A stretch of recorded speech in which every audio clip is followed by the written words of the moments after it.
संभाजीनगर पाठोपाठ पुण्यामध्ये सुद्धा शिवसेना भाजप युती तुटली आहे। रवींद्र धंगेकर भानगिरे बैठकीमधून निघून गेले। शिवसेनेकडून एबी फॉर्म वाटपाला सुरुवात झाली आहे। जागा वाटपावर दोन्ही पक्षांमध्ये तोडगा निघालेला नाही। त्याची महत्त्वाची बातमी आपण पाहतोय। छत्रपती संभाजीनगर पाठोपाठ पुण्यामध्ये सुद्धा शिवसेना आणि भाजपची युती तुटलेली आहे। रवींद्र धंगेकर आणि भानगिरे बैठकीतून निघून गेलेत। शिवसेनेकडून एबी फॉर्म वाटपाला सुद्धा आता सुरुवात झालेली आहे। त्यामुळे दोन्ही पक्ष आता वेगवेगळे निवडणुकीच्या रिंगणामध्ये आपल्याला पाहायला मिळतील।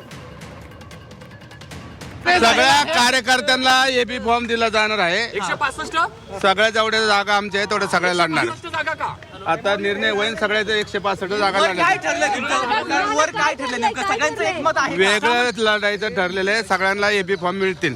उदय सामंत यायच्या अगोदर तुम्ही निघून चालला काय किती ठिकाणी फॉर्म आता ज्या ठिकाणी आमच्या इच्छुक उमेदवारांनी फॉर्म भरलेला आहे त्याला सगळ्यांना एबी फॉर्म दिले जातील। युती तुटली म्हणायचं का? भाजप सेनेची युती तुटली म्हणायचं का? भाजप आता आम्हाला एबी फॉर्म सगळ्यांना दिलेले आहे। भाजप सेनेची युती तुटली असं म्हणायचं का? तुटल्याच जमा वाटतंय।